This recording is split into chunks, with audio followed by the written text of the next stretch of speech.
In 2012, Urban Meyer took over an Ohio State football program that was mired in controversy. They had been suspended, lost scholarships, and did not have the ability to play in the postseason the very first year he was coaching the program. And one of the things he noticed almost immediately wasn't the fact that they were less talented than the other teams, but they just really lacked a cultural identity, a fight, a grit, a toughness about them that they needed some outside help on. And he hired a guy named Tim Kite as a consultant to the program. And working with Tim, Urban Meyer put this equation up on his board in his office, and it stayed there through the entirety of that first season and through 2014 when Ohio State won the first college football playoff championship. And E+R = O was a simple mantra for them to follow and something they still use today. And E represents and stands for the events that the players and the staff and the coaches would experience in life, on the field. Maybe it's a relationship issue for a player who, by the way, is still a student athlete and a kid. Maybe it's a penalty you get on the field. That's an event, something you don't expect to happen. And what Urban Meyer and Tim Kite focused on obsessively was not the idea that events happen, because they knew that was out of the control of their players, their staff, and their coaches.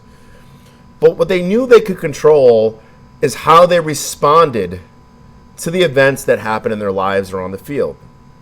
And they affectionately dubbed this response, or the R factor, kind of like the it factor. And they preached this discipline and this self-accountability throughout the entire program.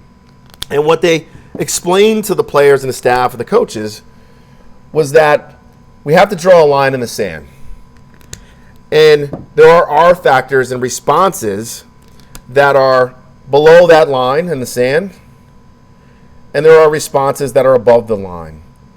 And what Ohio State obsessively focuses on, and Urban Meyer has a book titled Above the Line, is how to respond with discipline, to avoid emotion to your response. Can you imagine a flag for a penalty that's 5 yards, but you take off your helmet, or you push or shove another player, and all of a sudden 5 or 10 yards becomes a 15-yard penalty because your R factor was BTL.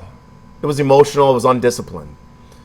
And they hyper-focus on everything from when you step on the practice field, from sprinting from one station to the next, from putting in the time in the training room. All of it adopts an ATL mindset, ensuring that the R factor, the thing that they can control, is a positive one to get them to the outcome that they seek, and usually that's a win in a football game.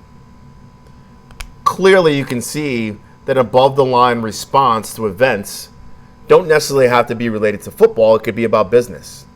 It can be about the average investor staying disciplined about market volatility. The application of E+R = O in our business and the business of the people that we serve is so valuable and so simple, it's worth sort of absorbing if it makes sense to you. E+R = O. Events happen. We can't always control them. We can control our response or our R factor. How we respond, whether ATL or BTL, will more than likely dictate whether we have a positive or negative outcome.